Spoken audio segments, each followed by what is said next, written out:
Obtaining some mounts can be such drag it is insane, so today we'll be going over the 10 best grindable mounts. Let us begin. Starting off our list at number 1, we have the Reins of the Vitreous Stone Drake. This mount can be farmed from the boss Slabhide in the dungeon of the Stone Core for a 0.7% drop chance. This can also be farmed much like the Drake of the North Winds on normal and heroic difficulty, which the better option is always normal, as you can always farm this at 10 times per hour as opposed to 1 time per day, making it much easier to get a hold of this mount. Following on to this, at number 2 is the Nether Ray mounts from the Shitari Skyguard. To gain reputation with this faction, you must first make your way over towards Sketis in the Terrakar Forest and speak to Grella at 64.2 to 66.2. Once you speak to Grella, she will give you an initial quest line. You must follow this until you reach the quest World of Shadows. This is where you'll be wanting to gather 6 shadow dust from the Arakoa mobs within the same area. By handing in this quest, you will receive 250 reputation for each completion, as this is a repeatable quest. Flying around the area in a circle, slaying all of the mobs for the dust, and it will take you roughly around about 3 to 4 hours to become exalted. As an additional side note, mobs also drop an item called Time Lost Scrolls. Once you have 10 of them, you can summon any of the rare mobs from the campfires dotted around the area. This will provide a lootable item which,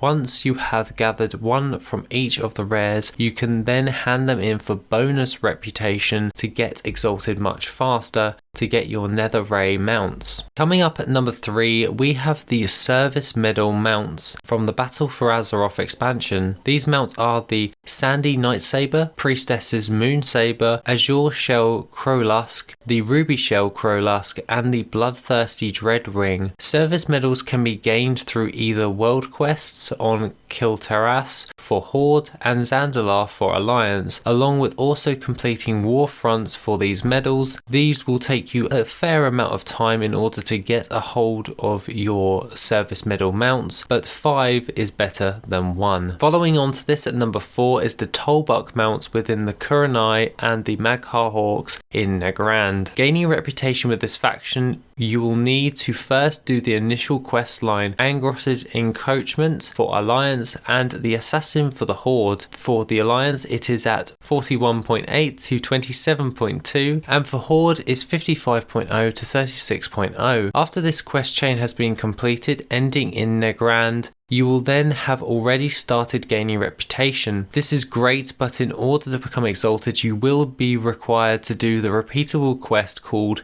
More War Beads at coordinates 55.8 to 37.8. This is where you'll be wanting to gather obsidian war beads, and you'll be repeating this for 500 reputation for each 10 obsidian war beads you hand in. The farming location for this is in Nagrand is at 29.4 to 25.8 from the war mole mobs dotted around the area. Basically, just slaughter the ogres. Coming in at number 5, we have the Deathcharger's Reins. This mount comes from the dungeon of Strathholm and drops from the last boss, Lord Arius Rivendare, at a 0.1% drop chance. This mount is quite difficult to obtain. However, you are able to farm this dungeon for 10 runs per hour, meaning you have 10 tries per hour of getting this mount to drop for your character, though it is such a low drop chance that it's going to take you quite a long time in order to get a hold of this mount. Next up at number 6, we have the 2 Seafarer Doubloon vendor mounts. These are purchased with Seafarer's doubloons, which are obtained through island expeditions. The Saltwater Seahorse and the Silt Wing Albatross are both purchasable for 500 and 1000 doubloons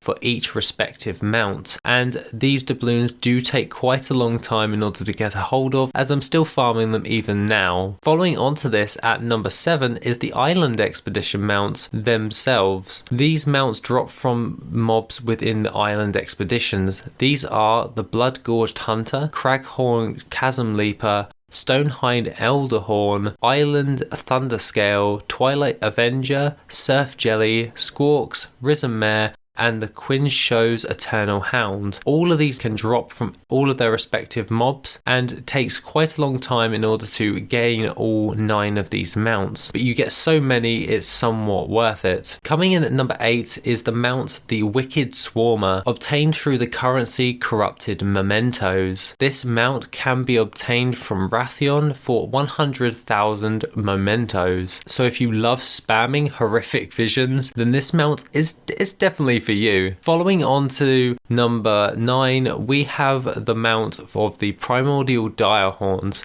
Here you'll be farming in multiple Pandaria zones. This will be for the Warbringer rares at coordinates 5217 in the Jade Forest, 3688 in Taolong Steppes, 3966 in Krasarang Wilds, 7562 from Kunlai Summit, and 4760 in the Dread Wastes. Here you have a 5% chance to get 3 different Primordial Direhorns. These are the Amber, Jade, and Slate Direhorn mounts. These rares can be farmed once each per hour, and by parking a farming ult will only take you around 10 minutes to farm all of them for a chance of this mount. And lastly, to round out this list, is the 25 Argent Tournament mounts. These can be obtained by collecting champion seals from either the Argent Tournament dailies within Icecrown or by doing the dungeon Trial of the Champion on Heroic. These will award champion seals, and with half of the mounts costing 5 seals, it is quite easy to get some of these mounts. The other mounts in question cost 100 champion seals, which means you'll have to grind out these